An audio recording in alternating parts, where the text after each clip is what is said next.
This talk is going to be on God using unlikely people to do his work and his bidding. So, if we look at the people, for instance, in the Bible, we find one David, which ended up being a beautiful, wonderful king. But in the beginning, he was an impulsive teenager. And then we take a look at Moses that led his people through the wilderness and away from the Egyptian Pharaoh that wanted, well, their slaughter, right? Moses stammered. That means that he had a speech impediment. And then to top it all off, Moses, case in point, was a murderer. So, can God use us as his vessels? Can God use us as people that are going to do his works, even though we're far from being perfect? Yes. The reason for this conversation today is because right now, especially as a light worker or a chosen one, we shouldn't take sides on a political playing field per se, but we should be able to differentiate between right and wrong. Can God use someone whom you don't like? And you may not like their actions, you may not like the way they look, you may not like their race, you may not like their religion, you may not like the words that come out of their mouth. Yeah, because it's not my way, it's not my will, it's thy will be done. Isn't that what the Bible says in prayer? Thy will be done on earth as it is in heaven. It never says Victoria Violet's will be done on earth as it is in heaven. It never says that. Never, ever, ever are you going to find that in the Bible, as much as we'd like. So yes, for God's will, people can be used, no matter how imperfect and flawed they seem. Again, I'm bringing up this topic of conversation because as a light worker, I work for the big guy up there. I don't work for the fallen down there. So, there's a topic that's going out around right now in discourse, and the topic is of the 10 Commandments. The 10 Commandments, yeah, I know. I'm old as sin. You can say that. It's not going to offend me. The 10 Commandments were I think they were just about to leave school system when I was a little girl. But I can tell you this. Even though, yes, I do have CPTSD, and I disclose that all the time now, because, well, now that I know it, sharing is caring, right? Somebody else might be out there that experienced the same treatment as a child. But for the most part, it was a beautiful time to be a child. I played. I went outside. I climbed trees. I played jump rope. I played jacks. I played tetherball. I, played dodgeball. I, ran and sprinted and swam and got into the river, got into the lake, learned how to fish with my dad, etc. You get the picture. I had a wonderful life as a child, And the thing is that there were some things that were not that great about my childhood. So there's the good and the bad mixed in, or the not so good mixed in. Sorry, it's really hot. But I will say this to those that have an argument back towards me, or those that would want the 10 Commandments in the schools again. I don't have any water. It's all ice melted. Perhaps you're of the persuasion that feels like we don't need the 10 Commandments in school. That's religion mixed in with government, because after all, doesn't government run the schools? Pretty much. And I think that's a problem. If I was a Christian, then I would say no. The 10 Commandments do belong in the school. If I was a patriot, loyalist, as far as loving my country, not legalistic, then I would say the flag belongs in school, every school classroom, which it used to be in. We used to have it that way, even all the way to 2015 when I taught. So, okay, let's have the argument of why perhaps some people may think that you should not have one particular religion reflected in the schools. By that I mean, that's a Christian Catholic belief, right? The 10 Commandments. I don't know necessarily if the Jews believe that way or not. But mostly it's Catholics, and it is Christian, right? That believes that.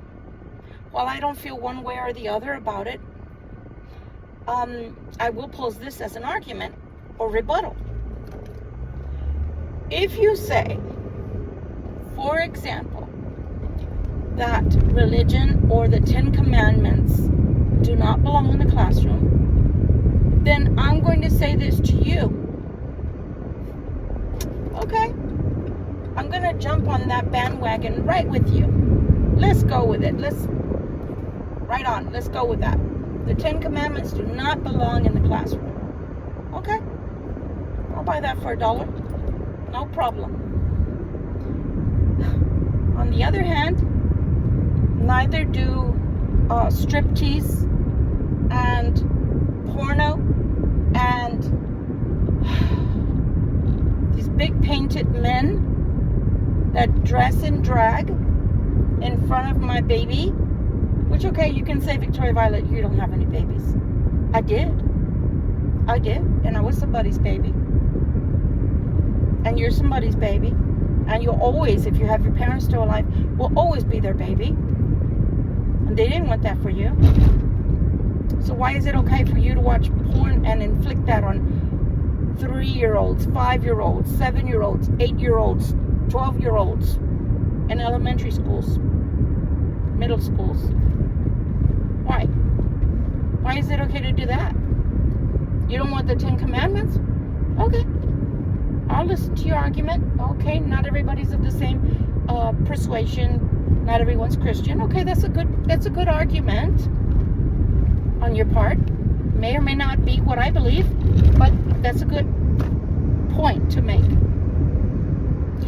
Did you stop and think? And I'm talking to those obviously that believe that it's okay to present this type of material in front of innocent babies, children, when their parents may or may not want them to see this smut.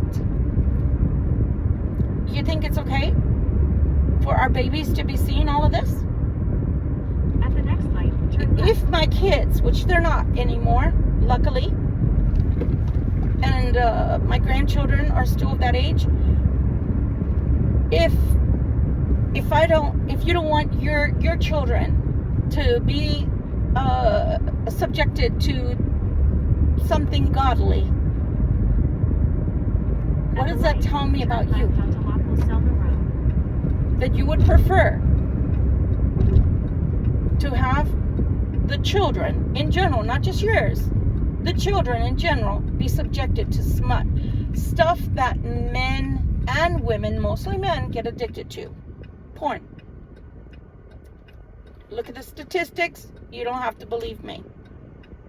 So I'm just trying to wrap my mind around this so that I know where you're coming from, so I can try to understand you as a person and try to respect your views. You would prefer pornography, books on a shelf on an elementary school, and I used to be an assistant librarian at one time in an elementary school when I was an educator. You would prefer to have smut telling your little boy how he should mount another little boy and put it in. You would prefer to have smut like that so they know how to give oral sex to one another as little boys. But you would prefer not to have your child be subjected to the 10 Commandments that says, you know, be respectful to your mother and your father. For example, I find that very interesting. I find your morals questionable, Onto Indian Woods. and I find that you're trying to subject ideology that does not fit in my moral compass or that I want from my child. In half a mile, So turn then, left onto Bitternutwood Street. my proposal would be this. Why don't we have segregated schools? Sorry to say it that way, guys, but not of the kind that you're talking about or have heard about or read about in the past. But segregated schools where you can teach your kid all the porno crap you want, because that's your right. That's what you keep telling us. And you can have as many books that tell people how to mount each other, especially boy children, and how to give oral sex to one another. And perhaps, if I have school-age children, I can go and put my child in a school that does have the 10 Commandments, that does respect their country's flag and what it stands for, and stands for the American Pledge of Allegiance, and does sing the anthem, because they know full well that if it wasn't for the soldiers that have fought so many wars for themselves and other countries involved in mutual wars, that they themselves wouldn't have the freedom to sit there and bitch and moan about the fact that you cannot have your pornographic books in those classes, in those libraries. But you can bitch and moan because of the people that have stood for the pledge, have stood for the flag, and have believed in their God and country, to give you the right as a human being, as an American, to bitch and moan about that you want your pornography and you want your smut for your children. Can't have it both ways. We can't have it both ways. But we can segregate, so that way you have your moral compass for your children, and we have ours intact, and we don't have to worry about you and your kind trying to instill those horrible ideals in our poor, innocent, feeble minds that are going to be scarred for the rest of their lives, because you're introducing things into their life that they're not ready for. It's just been a food for thought type of conversation, and I hope that that's what you will take it for and with. And yeah, we all have freedom of speech, right? This is just me being an American. Much love and light. Bye.